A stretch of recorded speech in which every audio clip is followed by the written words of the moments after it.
We bless your name. So, we are having 30 minutes. Okay? I need to finish this. Amen? As soon as possible. But, touch your right hand. Listen carefully. Listen carefully. Focus. Yan. Close your phone. Or in a mode silent. Kasi dito, maiksi lang po ito. Abutin lang tayo ng 2 oras. Kaya I need your patience. Amen? Palapakan na nga natin ang Panginoon. And thank you so much sa ating bagong presider, Sister Rejoice. We are always rejoice. Amen? Thank you. And of course, siya ay ating assistant evangelist. Amen? Talagang pag naghahayo ito, hindi uuwi ng hindi talunan.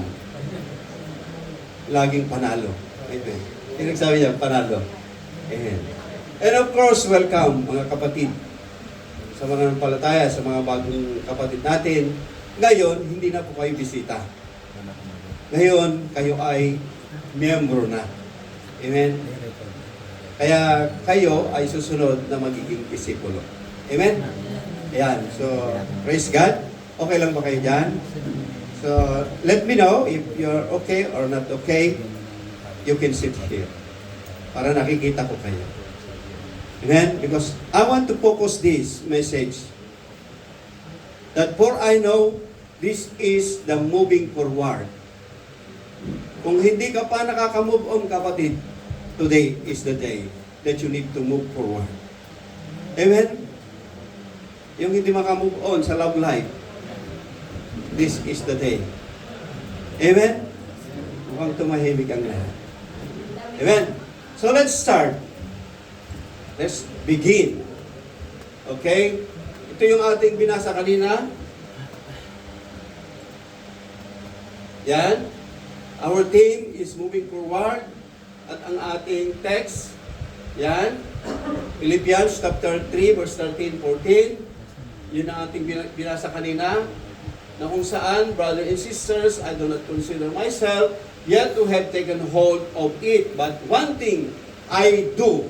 Yan.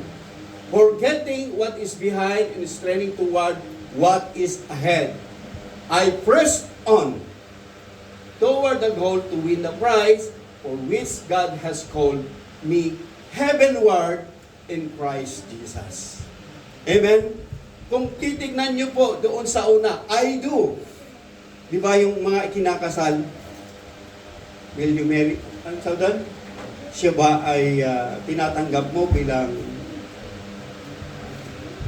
husband or wife? Bilang katuwang mo sa buhay. Anong sagot ng babae at lalaki?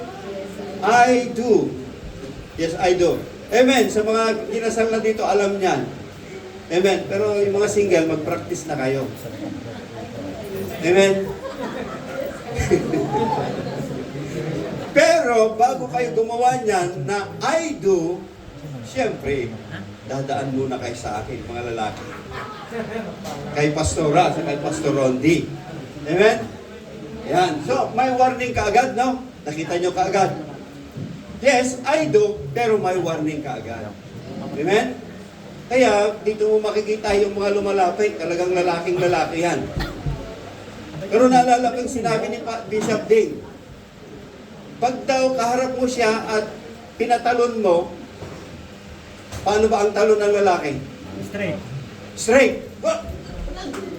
Pero pag ang talon ng binabae, amen. So, let's move on. Dito makikita natin na talagang I do, inulit-ulit yan. I do, I do, I do. Yan. So, napakaraming I do. Now, this is my question. Do you want to follow Jesus Christ as Lord, Lord, and Savior? I do. Amen? So, pagka nag-I do ka, ibig sabihin, nagpakasal ka na sa ating Panginoon. Palagpakan natin ang Panginoon. So, makikita rin natin dyan, mga kapatid at pinamahal ko, na kung saan sa Philippians, sabi nga dito, nakikita natin yung dalawang distinguished sa chapter 3, na kung saan ang napakahalagang bagay sa buhay ng isang mananampalataya, sabi nga ni Apostol Pablo, kinakailangan natin, sabi na, that we declare that we are the Christ follower. Amen? Kaya pagka ikaw ay Christ follower, ibig sabihin, you mention that I do. That I receive Jesus Christ as Lord and Savior in my life. Amen? Kaya po, lagi nating tandaan, napakarami.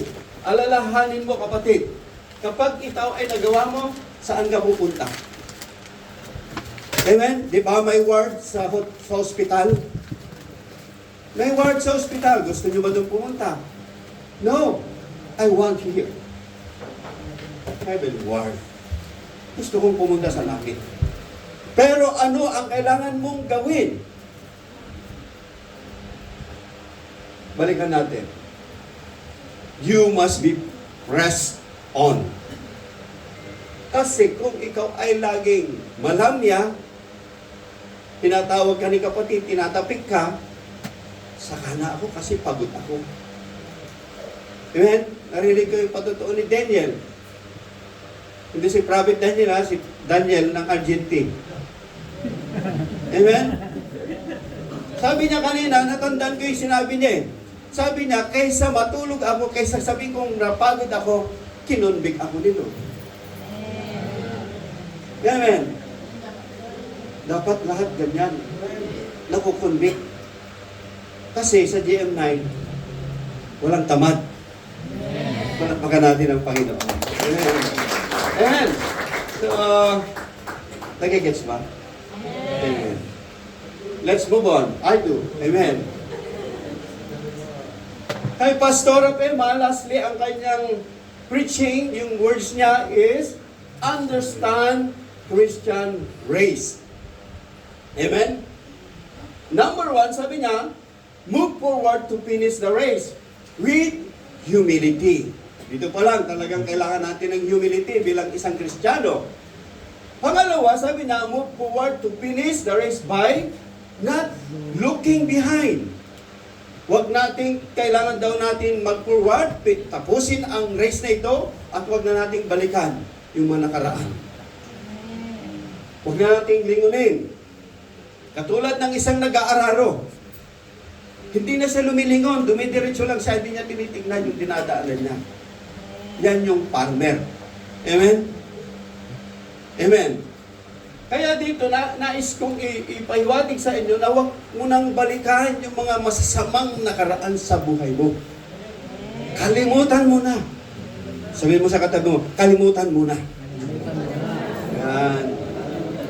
Yan. Maingiti, di ba? Ang sarap, di ba? Pakiramdam. Yan. Yan. Pangatlo, sabi niya doon,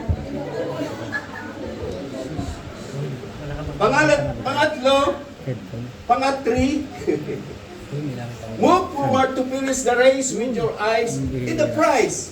Ano ang kailangan mong gawin? Kailangan nakapokus ka. Sabi niya, focus unto Jesus. Sabi niya na, let your eyes focus unto the prize. Who is the prize? Jesus. Amen.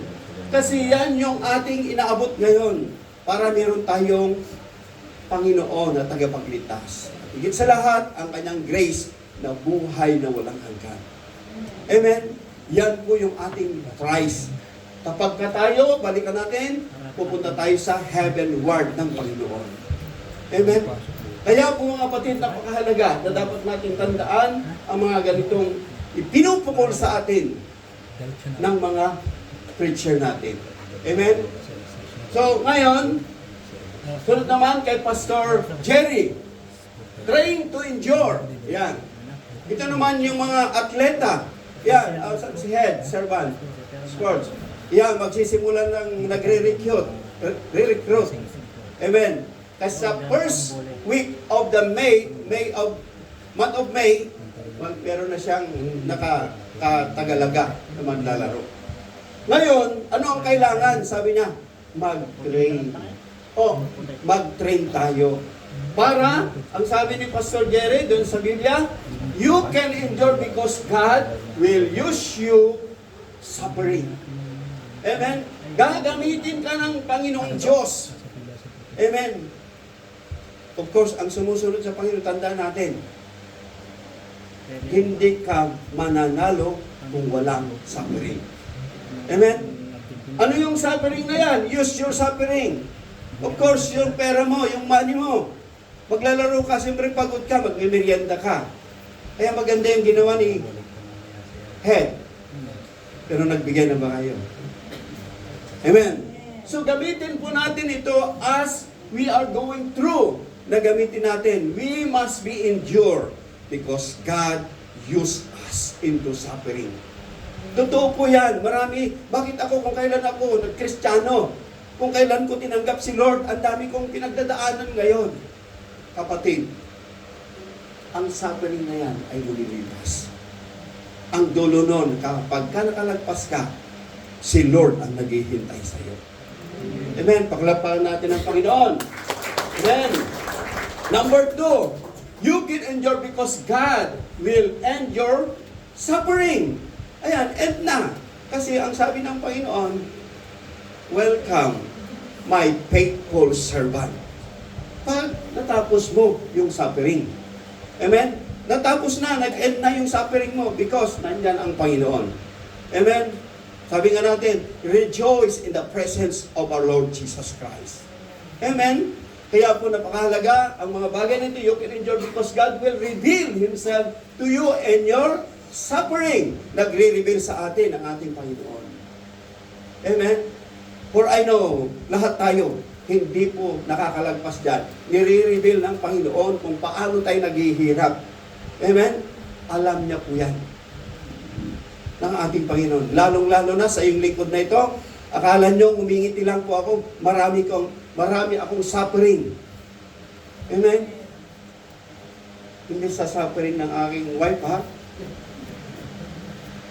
Suffering to endure the challenges. Amen? Hindi naman talaga mahirap maglingkod sa Panginoon as head of the church. Pero hindi madali. Yan po. Lahat ng ating mga pastors, hindi po madali yan. Dahil marami tayong kinocomport, maraming tumatawag, maraming mga bagay na dapat nating ayusin. Amen. Kaya po yung itinuturo po nating lahat, yung ating natututunan, kailangan lahat ay i-apply natin sa ating mga sarili. Amen? Sa inyo lang, sa mga sariling makakatulong ito. Kami, naririto kami upang i-guide lamang po kayo. Kasi ginagamit tayo ng ating Panginoon. Amen? Number 4, you can endure because God will receive you in your suffering. Amen? Tinatanggap ng ating Panginoon ang lahat ng ating suffering. Sabi niya, whoever have an heavy load, come to me. I will give you rest. Napakahalaga po, na-receive mo na ang iyong kapahingahan mula sa ating Panginoon. Amen? Hindi kay Brother Romy, hindi kay Brother Joseph, kundi sa Panginoon. Amen?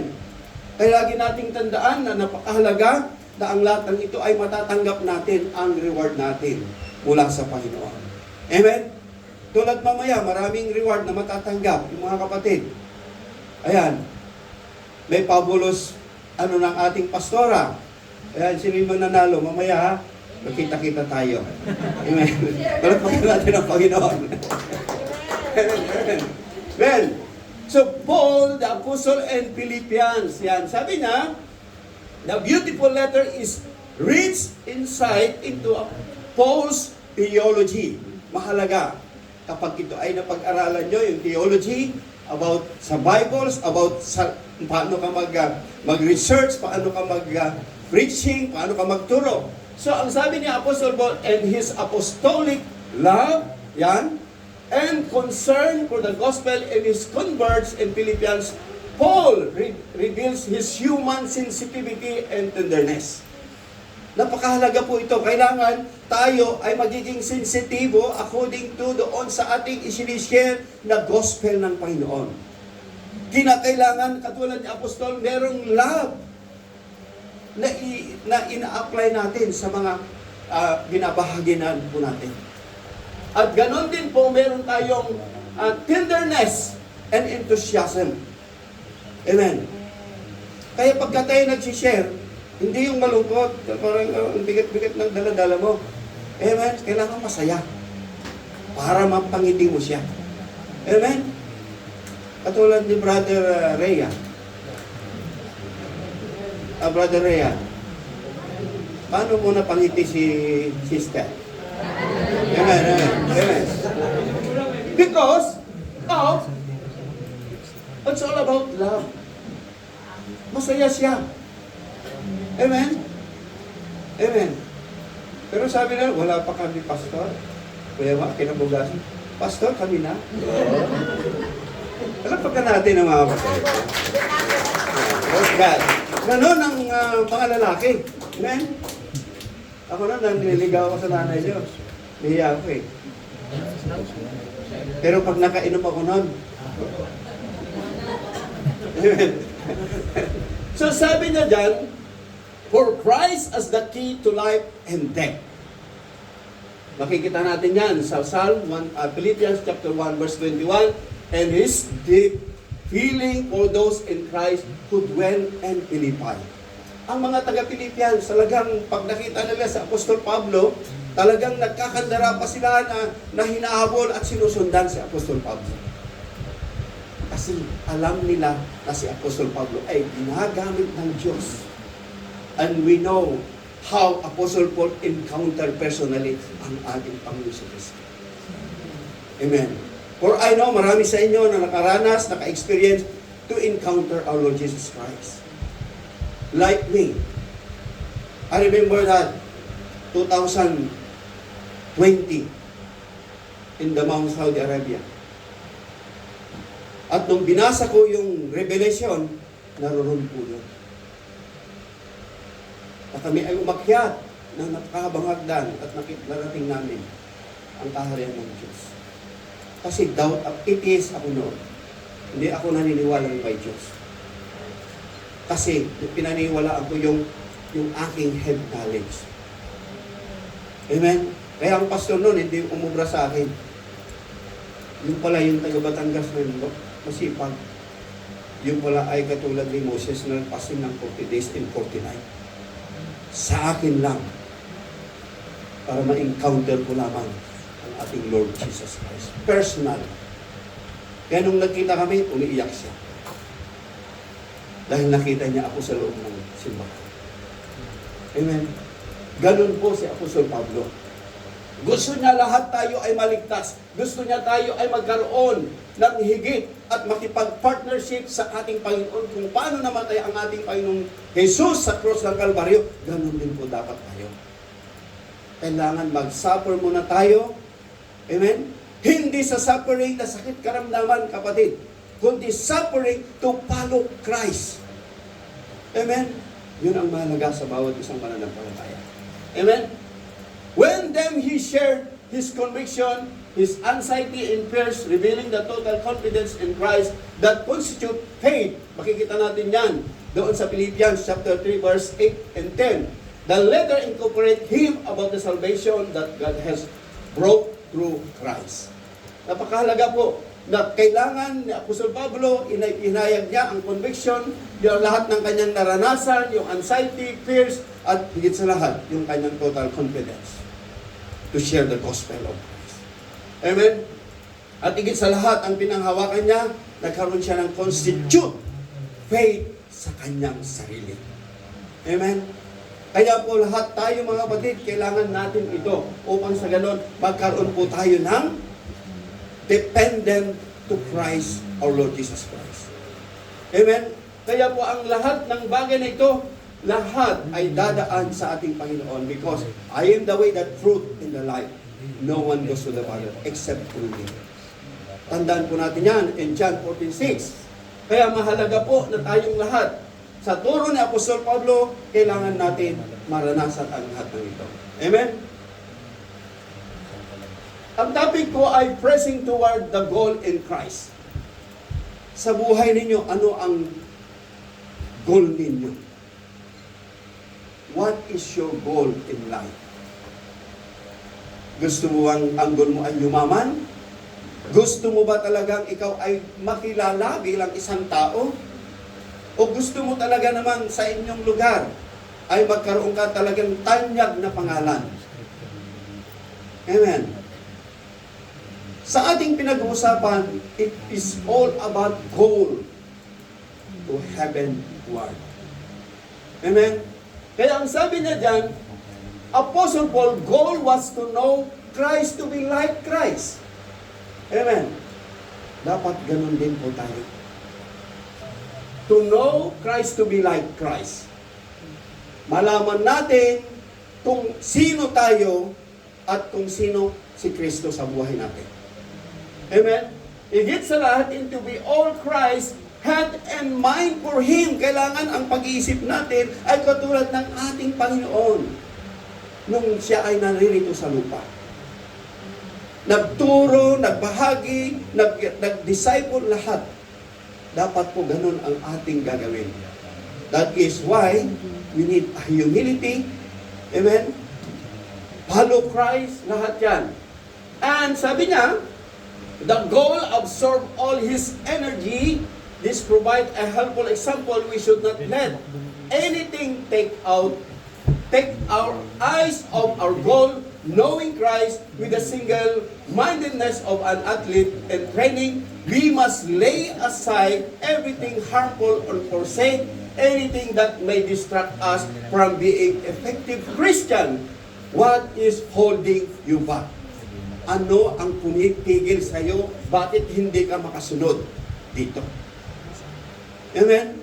Huwag kang pa-distract. Huwag pa nagsasabi sa iyo, ipupunta ka lang sa church, titingin ka lang ng mga kababaihan doon. Huwag kang pa-distract dyan, kapatid. Ang mahalaga is, sabi ni Apostol Pablo, take our eyes off our goal. Kailangan ang goal natin is magkaroon tayo ng iisang pag-iisip na para sa Panginoon. Amen? Huwag nating hayaan na i-distract natin ng mga taong nasa labas. Alam ko lahat tayo nakaranas yan, lalong-lalo na sa mga hindi believers. Brother, pupunta ka lang doon, ganito, ganyan. Don't be accept that, kapatid. Kasi doon pa lang, pag in-accept mo yun, talo ka na. Amen? Dahil alam ko, ang Kristiyano, ang mga sumusunod sa Panginoon ay hindi talunan. Laging winner yan. Amen? Palapakan natin ang Panginoon. Kaya po mga kapatid, sabi niya, sa number 1, to achieve perfect knowledge of Christ. Ito dapat ang ating magiging goal, na magkaroon tayo ng perfect knowledge mula sa Panginoon. Number 2, meron tayong perfect spiritual maturity. Amen? And of course, end of the race and receive the prize. Kaya po, ang lahat ng ito kailangan ma-achieve po natin bilang isang mananampalataya, bilang isang tagasunod ng ating Panginoon. Tandaan natin na napakahalaga po ito. Kailangan na natin i-apply sa ating mga sarili.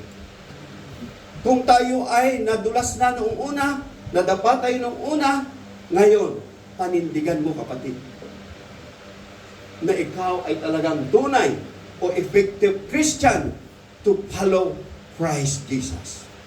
Amen? Ngayon, mga kapatid, ang aking title, The Priceless Gain of Knowing Christ. Amen.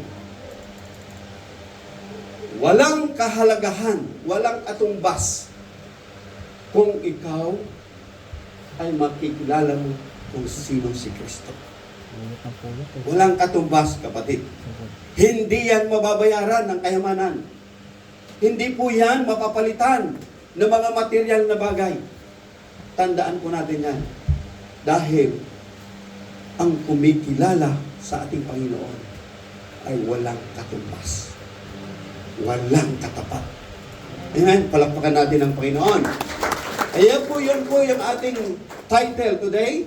Kaya ang number 1, Paul warned the Philippians believers to stay clear, ayan, of the false teachers who taught that what people did rather than the gift of grace provided through Christ made them believers. Wow! Praise God. Napakasarap, no? Hinawarningan tayo ng Biblia sa isinulat ni Apostol Pablo na tayo ay maging stay out and clear sa kasalanan ng mundong ito.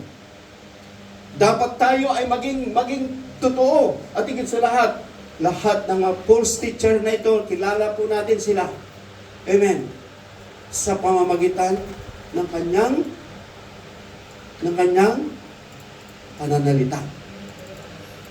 Sa kanyang katuruan, sa kanyang statement of faith. Amen. Makikilala natin sila na kayamanan lang ang kanilang hinahangad. Kayamanan lang o yung tinatawag na prosperity gospel. That kayamanan lamang ang kanilang kailangan, kaya maraming mga billionaires pastors. Because they use that word from the book of the Bible using to gather all people. Hindi pa yon, mga mayayaman pa ang pinipili nila. And you know what? Ang isang mayaman, kapag ito ay nagkaroon ng pagmamataas, alam na this. Kasi hindi yan nakakalugod sa Panginoon. Amen. I admire Bishop Ding. Why? Napakaraming church na na-establish sa buong mundo. Pero wala akong nakitang jet plane. Wala akong nakitang helicopter. Ang bahay niya, pumunta kayo doon sa San Juan. Napakasimple lang ang bahay niya. Pero napakaluwang ang kanyang hawak na church sa buong Pilipinas at sa iba't ibang bansa. Because he doesn't like a prosperity gospel. He wants a salvation gospel to the people. Amen. Palakpakan natin ang Panginoon. Kaya po ang mga halaga dito, mga kapatid, pagka ganun ang ginawa natin, ito ang ating marireceive, the gift of grace. Amen. Ang buhay na walang hanggan, ang libreng regalo ng Panginoon. Maghihirap man tayo dito sa lupa, magsasuffer man tayo dito sa lupa, pero alam ng Diyos na hindi ka maghihirap kasi He knows you. Because He chose you to serve in His kingdom. Amen? Kaya mga kapatid, lagi nating tandaan, sabi niyan, meron akong tanong. Are you depending on Christian parents or church affiliation? Number 2, are you just being good to make you right with God? That's a big question for all church. Kaya po mga kapatid, dapat maging dependent lang tayo sa ating Panginoon. At maging dependent din tayo sa mga parents natin dito sa church. Amen? Kapag ang isang parents ay minimislead ka na, manalangin ka na. Ask the Lord the spirit of discernment. The spirit of discernment will be convict you. Kapag tama nga ba, o totoo ba yung sinasabi niya. Amen? Kaya ganun din po dito, kinakailangan, huwag lang natin gawin. Yung mga bagay na good, kailangan right with God direction. Amen? Yun po dapat ang i-apply natin. Amen? Kaya po napakahalaga na kailangan aralin po natin ang salita ng Panginoon. Kailangan maging malalim tayo, maging rooted tayo, and grounded tayo. And yet, this is the warning. Sabi ng Revelation, mag-ingat ka sa mga binibitawa mong salita. Dahil ayaw ng Lord na magdagdag, magbawas sa kanyang masarap.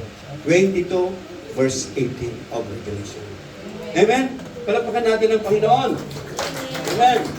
Kaya ngayon, mga kapatid, sabi niya, knowing to do it right is not enough. But to do it right, it is truly matters. Amen? Nakuha natin yung concept niya sa Tagalog. Hindi sapat na alam mo kung paano gawin ang tama. Ang mas mahalaga ay ginagawa mo ang itong tama. Amen? Yun po ang mahalaga. Kailangan gawin natin. Ginagawa natin ito ng tama para sa Panginoon. Amen? Dahil kung alam natin, sabi na, kung knowing to do it right, alam lang natin na gawin yung tama. Pero paano kung hindi mo ina-apply, kapatid? Paano kung hindi mo ina-apply? Kaya sabi niya, to do it right. It is truly matters. Dahil yan po ang tama. Kailangan natin gawin ng tama. Yes, I do. I will do it right. Amen? Amen. Palakpakan natin ang Panginoon. Una, number 1, moving forward to gain a new knowledge. Amen. Kaya po dito sa Philippians chapter 3 verse 7 and 8, sabi niya dyan, our hands taught these things were valuable. Amen. Lahat daw sabi niya, nang galing sa Panginoon, a new knowledge come from the Lord is very valuable. Napakahalaga na ikaw ay isang tunay na mananampalataya magpagamit sa kanyang iglesia. Pero isa kang tunay, isa kang kayamanan. Amen. Kaya sa inyong mga palagay na maliit man o wala man kayong tinatawag na naging position sa iglesia, pero you are credited as a valuable in this church. Walang sinumang may tapon, walang anumang bagay na maitatapon dahil kayo ay pinili ng Diyos. Hindi kami ang pumili, pero ang Diyos ang pumili sa inyo. That is why, sabi ng Panginoon, mahal ko ang mga taong ito. Huwag na natin gayahin, mga Israelita, na matitigas ang ulo. Pero sa GM9, puro malalambot ang ulo. Amen? Masisipag pa. Amen? Palagpakan natin ang Panginoon. Kaya dito sabi niya, but now I consider them worthless because of what Christ has done. Sa letter C, at verse 8, yes, everything else is worthless when compared with infinite value na walang katapusang halaga of knowing Christ Jesus my Lord. Dito napakahalaga na dapat nating kilalanin natin ng gusto ang ating Panginoon. Kinakailangan ito ang i-gain natin. Ito yung ating goal para makilala natin at ma-receive natin ang bagong kaalaman mula sa ating Panginoon Jesucristo. Amen? Kinakailangan mag-aral po tayo, huwag tayong manghinawa, huwag tayong pabanjing-banjing. Amen? Kailangan mag-aral po tayo. Mag-set ka ng anumang oras ang iyong pag-aaral sa salita ng Panginoon. Mag-set ka ng anumang oras sa iyong pananalangin. Because from that, unti-unti mong nakikilala ng gusto ang ating Panginoon. Because sabi niya, you know and feel it value who you are in the sight of the Lord. Amen? Kaya po ang isang tunay, sabi niya, for His sake, I have discarded everything else, counting it all as garbage so that I could gain Christ. Amen? Lahat ng garbage, lahat ng karumihan, anumang bigat na meron ka, ngayong araw na ito o nung mga nakaraan, kalimutan mo, sabi niya. Pero, ang pinakamahalaga ay mag-gain mo ang siyang tunay na Panginoon at tagapaglipas mo. Dahil tayo ay garbage lamang dito sa mundong ito. Nilinis tayo ng Panginoon mula sa kanyang dugo. Binayaran niya ang ating mga kasalanan sa krus ng Kalbaryo. Pinagkaloob niya ang kanyang buong sarili. Because God is love to His people. Amen? Kaya po, sabi niya sa Jeremiah chapter 9 verse 23, this is what the Lord says, Don't let the wise boast in their wisdom or powerful in their power or rich boast in their riches. Kaya po mga kapatid, kung dito titignan natin, huwag natin daw ipagyabang ang ating kaalaman. Huwag daw natin ipagyabang ang wisdom na meron tayo, yung knowledge na meron tayo. Bakos sabi na kung saan, kung may power ka man o anumang bagay, mayaman ka man. You are like a garbage alone. Dahil ang sabi ng Panginoon, ang nagmamakataas ay yung aking iginagawa. As the Bible says. Kaya po mga kapatid, ang lahat ng bagay na ito ay napakahalaga. Wala tayong dapat ipagmalaki sa ating Panginoon. Amen? Dahil isa lamang tayo ay naglilinis. Sa tayong maruming dati. Pero ngayon, tinanggap natin siya bilang Panginoon tagapagligtas, tayo ay nilinis. Amen? And 1 Corinthians chapter 2 verse 2, For I decided that while I was with you, I would forget everything except Jesus Christ, the one who was crucified. Napakahalaga po ito. Kalimutan natin ang lahat, kundi mag-focus lamang tayo sa ating Panginoon. Kalimutan mo na lahat. Huwag lang yung asawa, baka magalit. Sinasabi ko, yung kasalanan ng mundo ito. Kalimutan mo na lahat, tanggalin mo na sa iyong mga mata. Kasi, tuso ang ating kaaway. Ginagamit niya ang ating mga mata para tayo magkasala. Ginagamit niya ang ating mga tainga upang tayo ay makarinig hindi maganda, nagagalit na tayo. Ginagamit niya ang ating dila. Alam niyo ang ating dila? Ito yung part na talagang grabe. Pagka ito ay may lumabas, na umaapoy yan. Lalo tigil sa lahat, yung kasalanan. Nagmumura, yan. Mga bagay na nagsasalita na hindi magaganda. Kaya sabi niya dyan, we need to focus, we need to forget everything, but para sa ating Panginoon ay kailangan natin i-apply ang ating sarili. Amen? Kaya po mahalaga na we need to move forward. Amen? Number two na tayo, huwag kayong mag-alala. Moving forward to gain a new power. Ayan. Sabi niyan, sa Philippians chapter 3 verse 10, I want to know and experience the mighty power that raised from the dead. I want to suffer with Him, sharing in the death. Amen.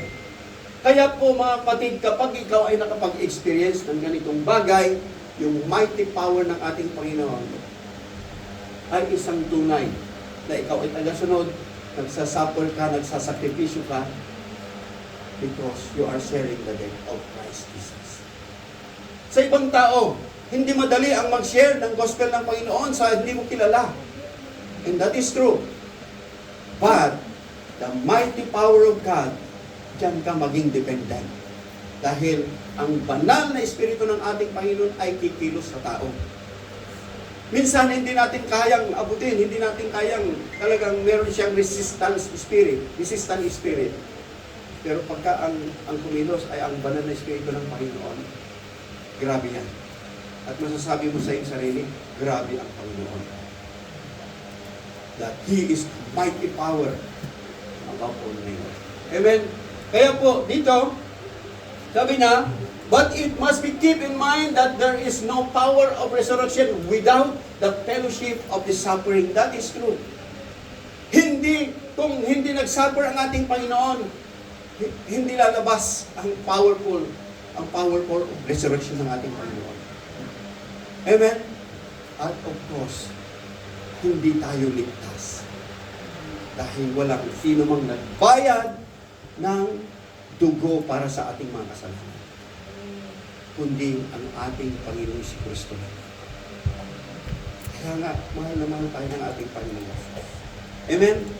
Kaya po sa Romans chapter 6 verse 3, Amplified, or are you ignorant of the fact that all of us who have been baptized in Christ Jesus were baptized in His death? That is true. Kaya sa ating Panginoon, nung siya ay namatay, tayo ay nabaptize na sa kamatayan. Tayo ay inako niya para hindi na tayo papunta sa kamunduhan. Tayo ay binigyan ng pagkakataon upang magkaroon ng connection eternally. Tayo ay binigyan ng karapatan upang manirahan sa kanyang kaharian. Dahil sabi niya, ang pangako niya, nakaprepare na ang room para sa iyo. Amen? Kaya po mga kapatid, lagi nating tandaan, tayo ay nabaptize na sa kanyang kamatayan. Sa kanyang pag-akyat sa langit, anong sabi niya doon? Iiwanan ko ang banal na Espiritu para ito ay magagamit. Amen? Sabi niya sa verse 4, "For we died and were buried with Christ by baptism, and just as Christ was raised from the dead by the glorious power of the Father, now we also may live new life." Ngayon, nanirahan tayo. Tayo ay nakatira na sa bagong buhay natin. At nakikilala natin kung sino ang ating Ama at sino ang ating tagapagligtas. Nakikilala natin na kung saan pagdating ng araw ay kasama natin ang Panginoon sa kanyang kaharian. Kaya po huwag mong ginawa. Huwag tayong titigil. Dahil ang tumitigil sa pagtakbo ay lugi at talo. Amen? Kasi hindi ka makakarating sa iyong paruroonan. Amen? Number 3, moving forward to gain a new goal. Ito yung sinasabi ko kanina, let all who are spiritually mature agree on these things. If you disagree at some point, I believe God will make it plain to you. Kapag ikaw ay medyo nangihina sa iyong spiritual maturity, ano ang dapat mong gawin? Ano ang dapat mong i-apply sa sarili natin para makuha natin yung goal natin? Like for example, goal mo na marami kang magiging customer.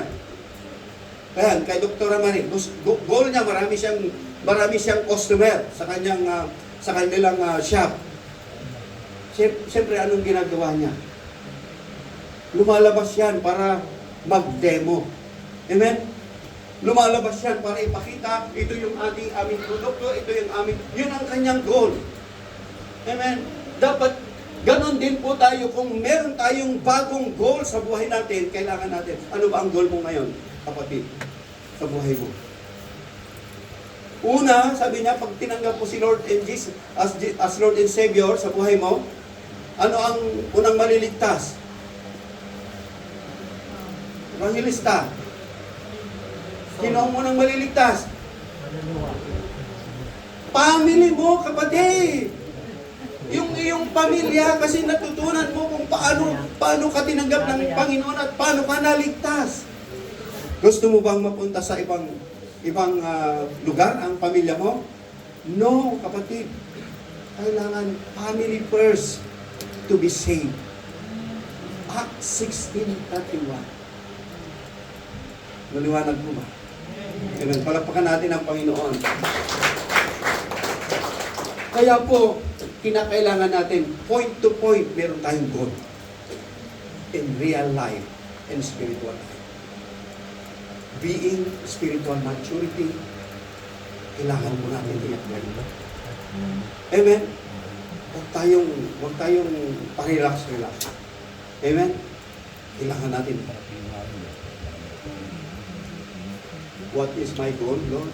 Tinanong mo na ba kay Lord kung anong goal mo? Every year. Amen? Alam niyo, ang goal ko is to save yung aming mga kapitbahay, yung aming mga kaibigan, yung aming pamilya. Kaya, yun ang goal namin ngayon sa lugar namin. Pero of course, dito rin sa bansang Qatar, at saan man kami mapadpad, yun pa rin ang goal namin. To share the good news to the world. Palagpakan natin ang Panginoon. Kaya po sa Amplified, all of us who are mature, pursuing spiritual perfection, should have this attitude, and if any respect you have different attitude, that to God will make clear to you.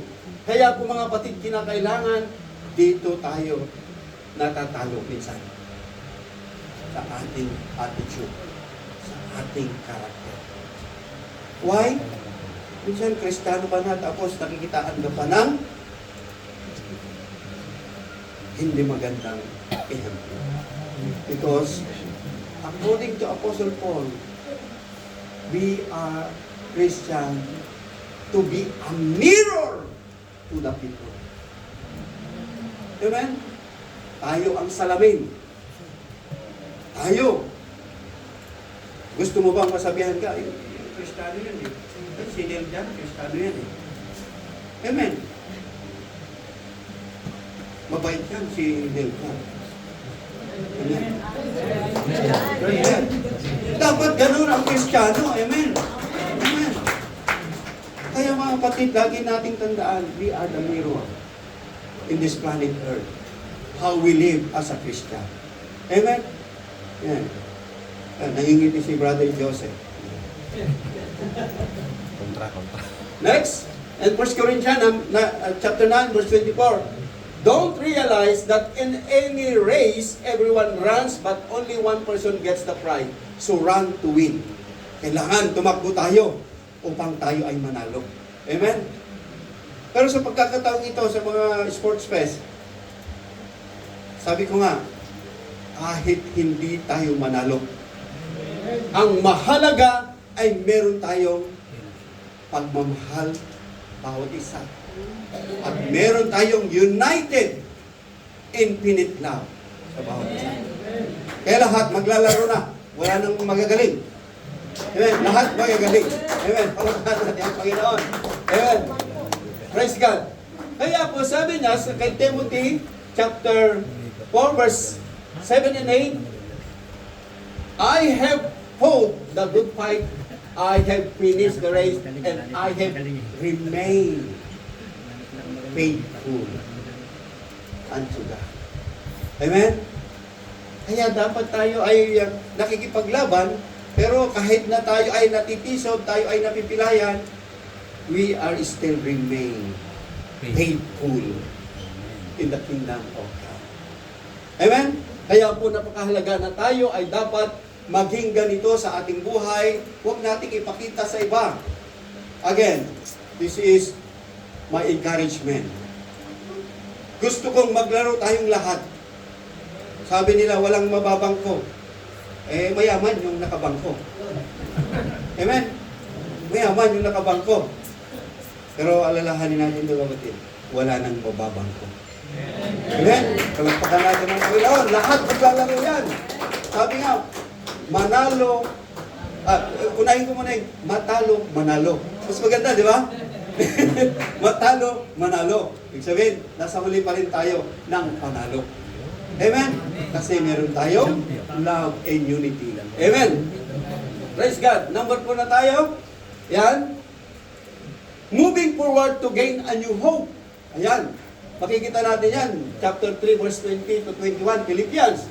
Sabi niya dyan, but we are citizens of heaven, and the Lord Jesus Christ lives, and we are eagerly waiting for Him to return as our Savior. Amen. Sabihin nga natin, we are the citizen of heaven. We are the citizen of heaven. Amen. Palapakan natin ang Panginoon. Amen. Dahil si Kristo ay namumuhay na sa aking sarili. Amen. Dahil si Kristo ay lagi nating hinihintay ang kanyang pagdating. Amen. Dahil si Kristo, alam natin at kilala natin na siya ay babalik upang tayo ay isama sa kanyang kaharian. Amen. Kaya po ang sabi niya dyan, He will take our with mortal bodies and change them into the glorious body. Ang ating katawan ay maiiwan dito sa lupa, pero ang sinabi niya dyan, glorious body. Amen? Kaya po, like His own, using the same power with which He will bring everything under His control. Wow! Praise God! Kaya pagka tayo nagpapakontrol sa ating Panginoon, asahan mo yan, kapatid. Amen? Bibigyan ka ng bagong knowledge. Amen? bibigyan ka ng napaka-sarap na power. Yan. Kay brother, malakas ito, si brother Boards. Amen. Power na magluto siya ng kare-kare. Amen. Praise God, talagang grabe. Sa isang iglap lamang, kapiranggot lang yung tinikban ko talaga. Wala na akong naabutan. Kasi masarap lang talaga. Amen. Eh sabi ko, Brad Boards, asan yung niluto mong Sabi, napakamot siya. Bakit? Kasi sa kanyang tuwa, naubos yung kanyang niluto. Palagpagan natin ang Panginoon. Amen. So, kaya sabi ko, tama-tama, kayo magluluto ng last Friday na, Brother Boards. Kayo din. Palagpagan natin si kapatid. Amen. Amen. Sabi ni J. Vernon McGee, for our city home is in heaven. We are a colony of heaven. I-declare natin yan. We are citizen, our home, sabi na, our city home is in heaven and our colony is in heaven. I-declare po natin yan. Amen? Na kailangan dyan tayo titira. Magiging colony tayo ng heaven, ng kalangitan. Amen? Kaya pong sabi niya, a believer's life down here should mirror all the way to heaven. That is exactly what Paul is saying. This is the future. Proving through Philippians people. Na-prove nila na ang mga bagay na ito is totoo. Dahil marami na ang nagpatotoo na sila ay nakarating na sa heaven ng Panginoon. Amen? Kaya po mga kapatid, lagi nating tandaan na meron tayong bagong pag-asa. Amen? Meron tayong pinanghawakan. It's because of our Lord Jesus Christ. Amen?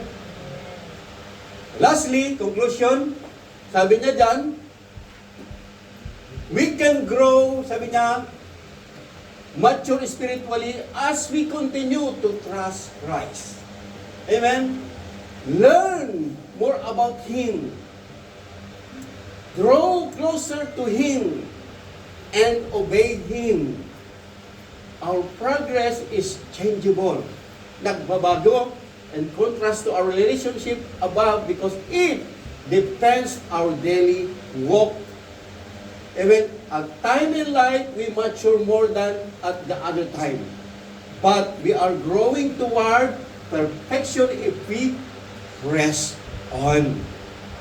In Philippians chapter 3 verse 12, these good deeds do not perfect us, rather as God perfect us. We do good deeds for Him. Amen? Kaya lahat sa Panginoon. Lastly, we cannot perfect ourselves. No. Only God can work in and through us to carry it unto completion until the day of Christ Jesus. Amen? Kaya po napakahalaga. Hindi natin kayang iperfecto ang ating buhay. Only God can work. Amen?